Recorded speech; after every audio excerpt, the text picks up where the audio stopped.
Mhm. Hello, everyone. I'm Mary Curick with Frontrunners Innovate. And if you know me well, then you know that I bring to you the most interesting people from around the world who are doing greater good works and social entrepreneurship types of endeavors and innovators. And everybody is who's trying to solve a problem. They're innovating the best way they know how to create a solution. And we've got a really good example of that today with Dr. Ilechukwu. So Dr. Ed, I'm going to call you. I want to introduce you as the president of the Global Initiative for Advancement of Africa, and you are based out of New York, as well as the Global Initiative for Education and Literacy of African Girls. Near and dear to my heart, we've talked about that. We call it Gifted. And so we have two subject matters there, but before we even get into that, talk to us about what brought you into this line of work. Where are you from? And give us a little of your background. Okay. Thank you, Mary, for having me. My name is Dr. Ilechukwu. Like you said, I was born and raised in Nigeria. Did my schooling in Nigeria and immigrated to the United States. Living in Nigeria taught me a lot, especially with the fact that girls do not go to school, period. Any girl that is born into a family is kind of relegated to the background. What I mean by that is she is not good enough to go to school. It's only the boys that are sent to school because the girls are meant to get married early. They get them married off early. And then they're at home doing all the chores and cooking and all that. So, like I said, I came to the United States. I have 4 girls of my own. Yes. Wow. And when I heard, thank you. And when I heard about the Boko Haram attacks, when 276 girls were kidnapped from a school in northern Nigeria, I was wondering how I was going to be able to help with the situation. Education for me is key in anybody's life. It puts you on a totally different pedestal in life. My father, who came from the villages of Africa, I actually was lucky enough to make it eventually to the prestigious Cambridge University on scholarship, where he, bagged his PhD. And my mom was also a professor of English. So my family is just totally people who love education. They don't have a master's degree. They have a bachelor's. If they don't, they have a PhD.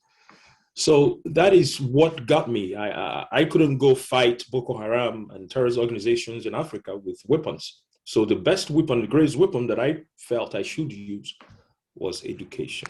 And that's how Gifted started looking to advocate for girl child education all around the world, but especially Africa, because Africa was most hit based on these hydra-headed monsters that I just mentioned, terrorism and the culture and family problems that girls have just because they're females. I love that you brought that to the surface. So it's really interesting because immediately it brought to mind my own family. So it's not that in the United States that people think that females are less than, or that they're not lovable in some way, because I was very loved and cared for. But there is that old mindset that my dad even adhered to, because there were 2 other boys. I was the oldest, and there were 2 other boys in our family. He knew he was going to probably have to send them to college. So he didn't think about sending me, and didn't really, that never even entered into the picture. So that wasn't in his thoughts. So I think a different version of the same sort of problem. And the fact that he felt like those boys were going to have to make a living and raise a family. And, ramp it up several years to where a lot of women are single mothers, now, and having to raise children. I ended up doing about a 2-year stint of that myself in between. Wow. And so, it's really tough, when you don't have that kind of sense of support from the time that you're young enough to understand what education is and how important it is to your life. Right. So, and I don't blame him. It's just the culture of the time, Right. But I think what you're doing, because it's from what you said, especially initially, about girls being taken for ransom or, kidnapped and that sort of thing. That's still going on in Nigeria. It is still going on in Nigeria, and it's quite unfortunate that the federal government has no clue on how to handle the situation. The Nigerian problem is very, very, very. It's really huge. It's growing into something that I don't know. The world needs to come to the rescue of Nigeria. Yeah. And Gifted is a very good platform in terms of girl-child education, whereby anybody can get involved and help us make sure that we send girls back to school. Now, the issue of security in Nigeria is really getting worse by the day. I think the international community, especially the United States, the government, should be able to wade in and find a way to curb these terrorist acts. Every day I hear about people getting kidnapped for ransom. But the worst part of it is going into schools, because Boko Haram stands for Western education is forbidding. I don't understand what Western education is. Education is education, period. And the government has done nothing to stop this, period. Absolutely nothing. What would you say is the problem the crux of that, of why they're not doing anything? Because I hear a lot about corruption and things like that. I'm just going to say it because I do hear that from other people who live in Nigeria. And so to me, corruption means somebody's getting money for either doing or not doing something that they should absolutely do or not do. But I don't know that to be the case here. But what are they? They're just holding the girls for ransom, or are they selling them into human trafficking issues? Or well, I try not to get into politics. Yeah. But it's all about Islamic fundamentalism. There's this news out there, which is kind of credible, that some of the ISIS terrorists who were defeated in the Middle East were now looking for a haven, so to speak, in Africa. And they found Nigeria because Nigeria has oil and gas, so they could actually meddle with that to be able to raise funding for their arms and ammunitions and stuff. The president of Nigeria happens to be an ardent Muslim, and he actually does believe that Nigeria should be Islamized. It's not only the kidnappings and stuff like that, they're killing Christians in Nigeria. And the United States government has intervened and sent messages to the Nigerian government to keep an eye on this, or else they would have to, wade in and do something about it. So it's really quite unfortunate that the government, so to speak, is not willing to do anything about it, period. And I know I'm on camera and I can speak my mind on this. The Nigerian government is not willing to do anything on this period. It's one thing here and one thing there. They have the Fulani herdsmen killing people on the street. I couldn't even go to Nigeria myself now because if they find out that you're living in the United States, I'll be kidnapped for ransom. And if they find out that I'm someone who is well known, that's even better for them. So it's time we have the international community. I can use this opportunity to call on them to wade into Nigeria. Nigeria is very important to the world and to Africa. And without Nigeria, there's no Africa. Not because I'm from there, but that is what it is. Yes. Wow. Okay. Well, it's a very good explanation of things. You mentioned that about the kidnappings and being from the United States and somebody well known, that kind of thing of being a real target. I do know I had someone that I had been working with on a project in Nigeria who before Christmas, I don't think it was this year, I think it was last year or this past year, it was the year before, whose nephew was kidnapped and held for ransom. And yeah, they ended up having to get money together and give it to the people and to get him back. And this went on before they could get it all together. It went on for a couple of weeks, trying to get that sorted out. And it's ridiculous to have to deal with that. So on top of that, let's go back to the education with the girls. So now we know some of the issues involved in what's going on and maybe some of the why, and how important it is for you to approach this way. Tell us what some of the programs are and some of the solutions that you've developed and how that's operating. Well, in the past, about 4 or 5 years ago, we were able to liaise with a couple of schools, starting from Nigeria, because the Nigeria problem, kidnapping of girls and school children. And we were able to liaise with some schools on a small scale basis to sponsor and support girls directly, trying to send them back to school.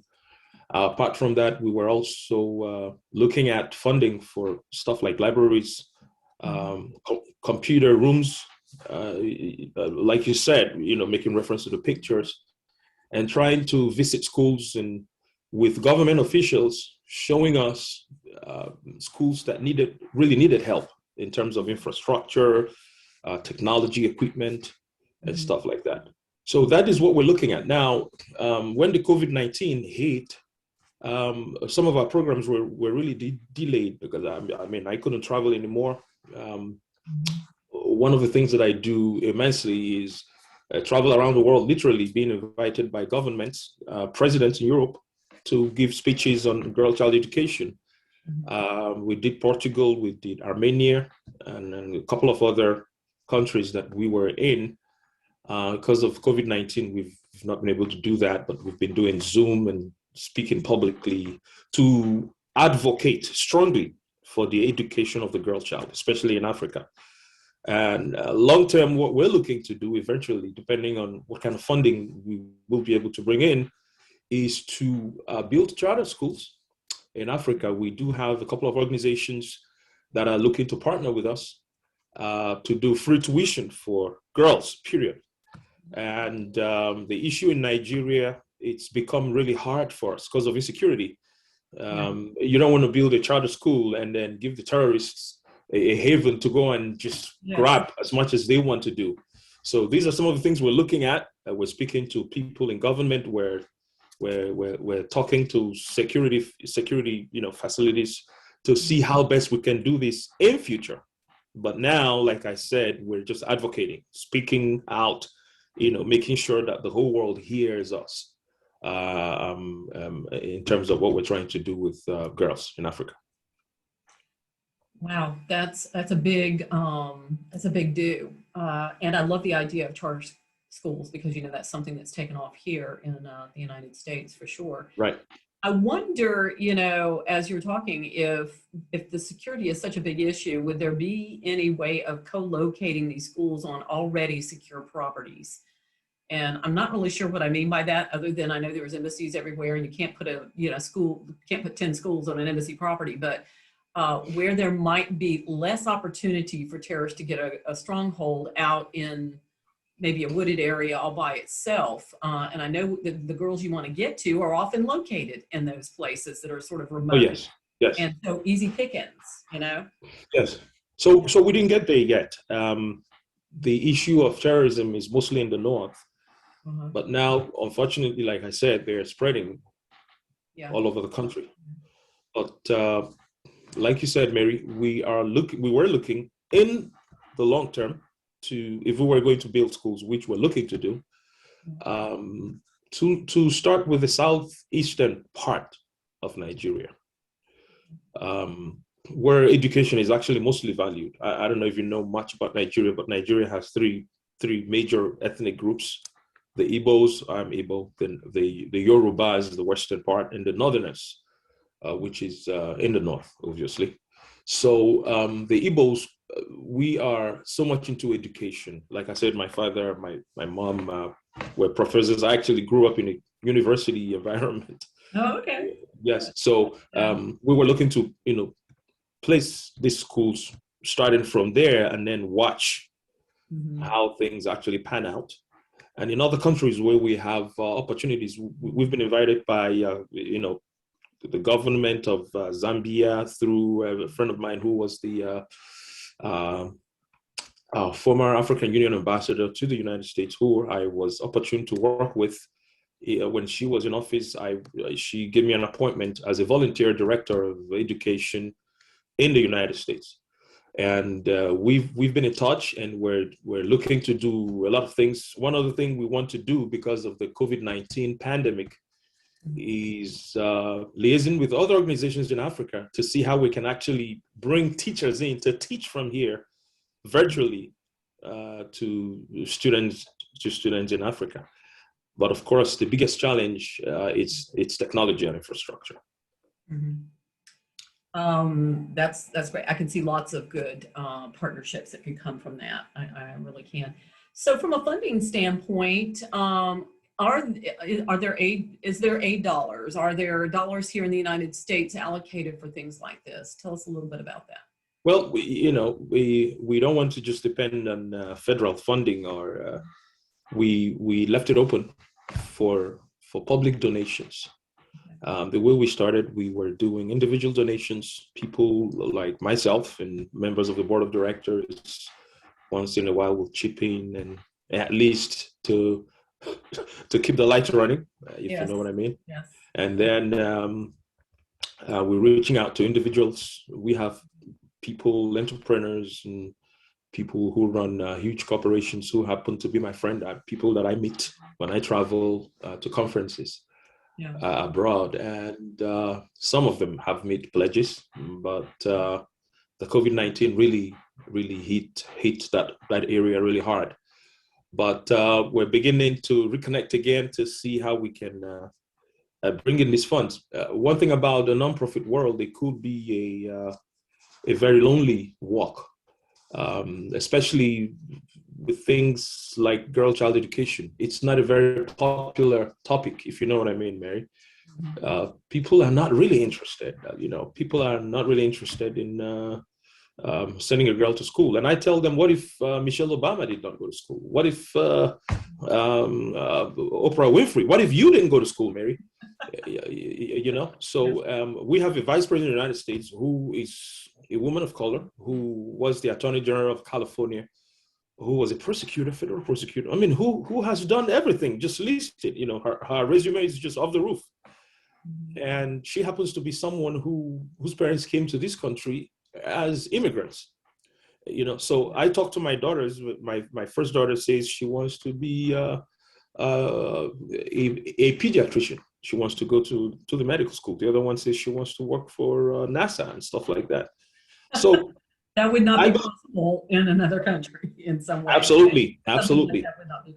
So we are looking to have these opportunities created in Africa. And eventually, when they are graduating from these charter schools, we want to have partnerships with schools in the United States, Ivy League schools, colleges, where these girls can eventually come to college and do the 4 or 5 year degree program, and then eventually go back to Africa and try to help their country. I think if people finally get that once you help a girl child, you help a whole community, you help a family, and then a whole community, and it spreads from there. And that's the way I look at it. Dr. Anamika, who I'm partnered with in Nigeria, we have this conversation all the time, but most recently had a conversation around a young girl child that we were talking about who was having a difficult time at home, and her family didn't have money for often 3 meals a day, and she was crying herself to sleep at night, and so was her mother, and there was just a lot of stress going on.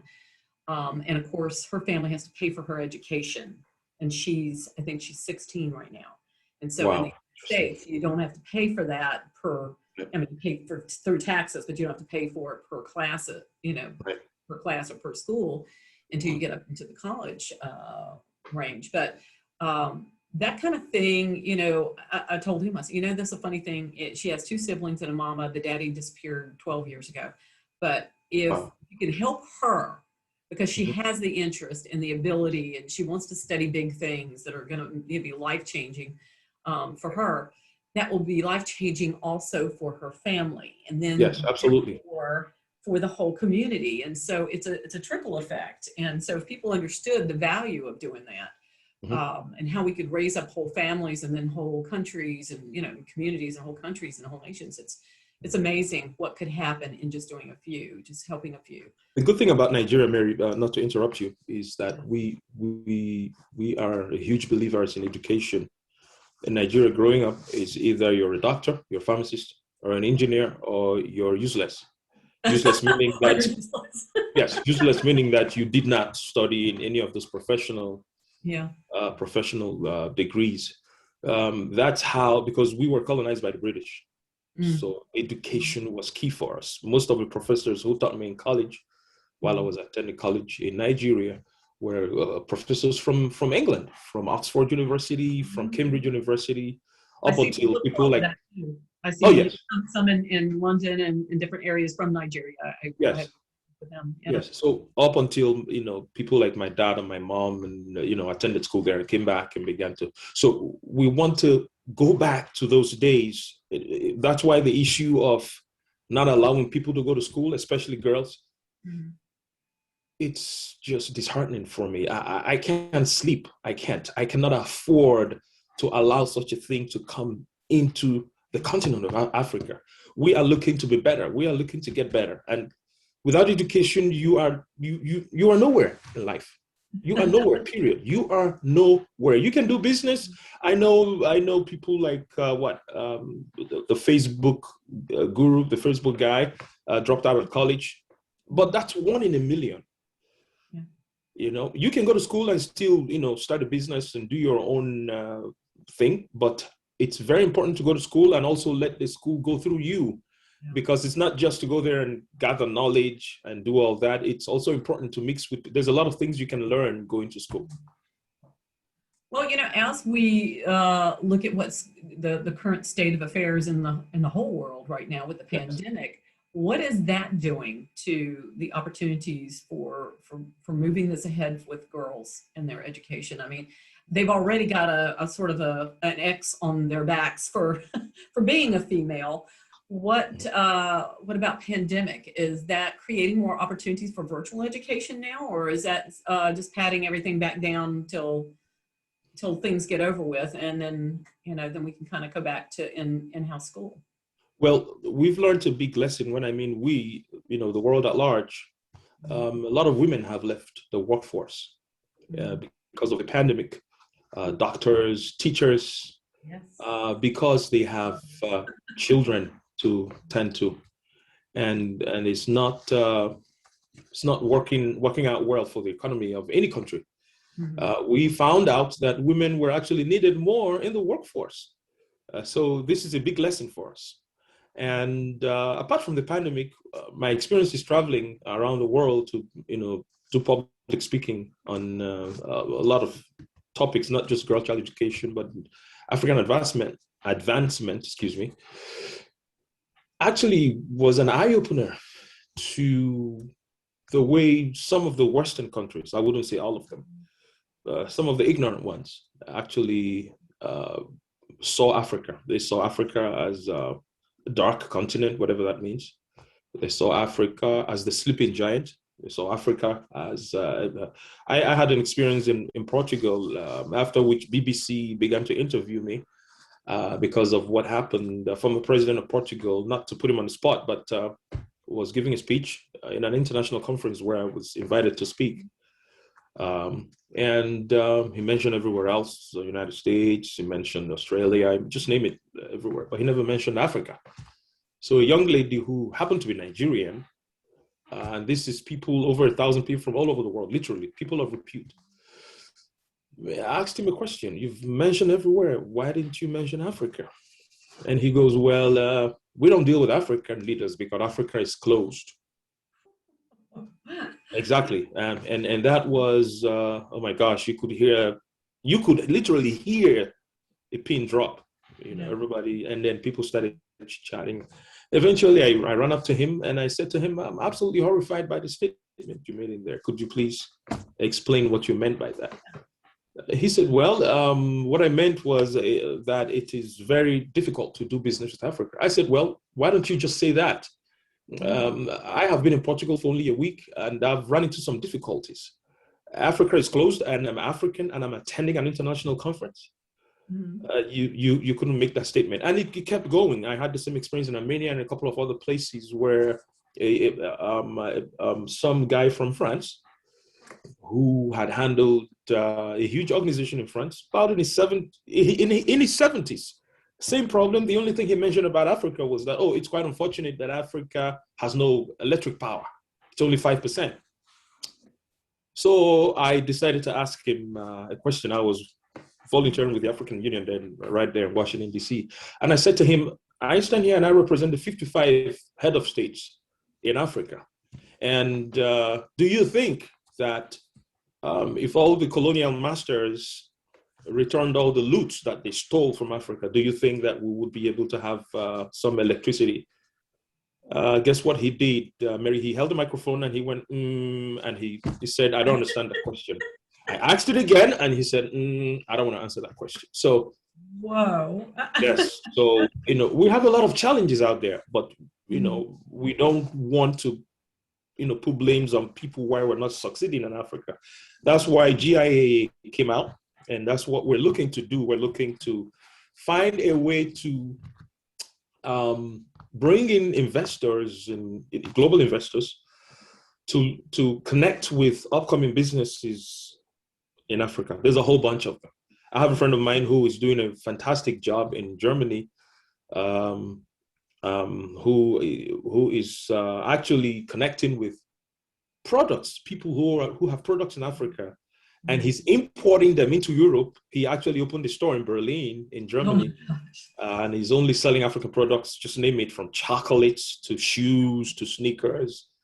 And he's a very wonderful person. Actually sits on my board of Gifted. So it's time for African leaders to stop begging the IMF and all these big corporations, the World Bank.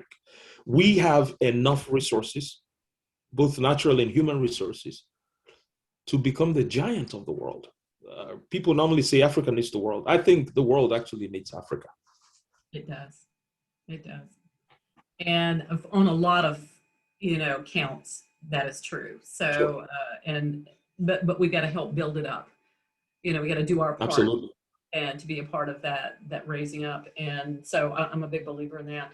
I think what you're doing is fantastic. And I hope everybody hears this for what it is it's an effort from somebody who has a big heart for a country, actually a whole continent, that really needs that assistance to be able to help those girl children and to advance African interests, from a global perspective, not just to come and be a part of the United States and assimilate here, but to be able to, to get everybody involved from around the whole globe.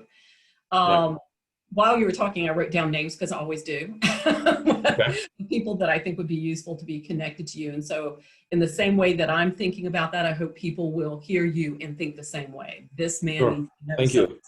This man needs to be involved with this organization. This man needs to partner with this organization that I know about. So that's what I hope people will get from this, because that's what we're going to do. I know you and I need to have another conversation about girl children, and I'm looking forward to that. But I want to say thank you so much for sharing this information. Is there anything else, final parting words, that you would like to share with anybody who might be listening? Well, quality education is a God-given human right. We cannot afford to allow miscreants and people who do not believe in education to literally steal away our soul, all because of religion and whatever reasons they may have. Tomorrow, the Nigerian consulate here in New York is actually honoring me with an award for the works that I have done with my little contribution with this platform. So I want to say it out there. It's going to be at 12 o'clock. I could send you the link for you to see. This is all not because of who I am, but because of education. If I did not, and I never saw the four walls of a class, I wouldn't be here today talking to high-profile individuals like you, Mary Kirk, and I do appreciate that. So everybody should come together in every little way. One of the big challenges we have is funding. If anybody knows how to help us out in that area, even if it means helping us do the funding, do the fundraising by themselves, we are open to speak with them and see the way we can help with girl child education. But I want to thank you, Mary, and thank you for the opportunity. Thank you for having me.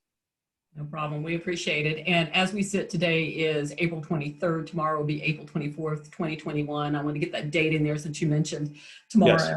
Yes. And hopefully there will be some kind of recording of that presentation so that people. Absolutely. Yeah. What we'll do is we'll drop links to your website, and this will be a YouTube as well as living on our media portal.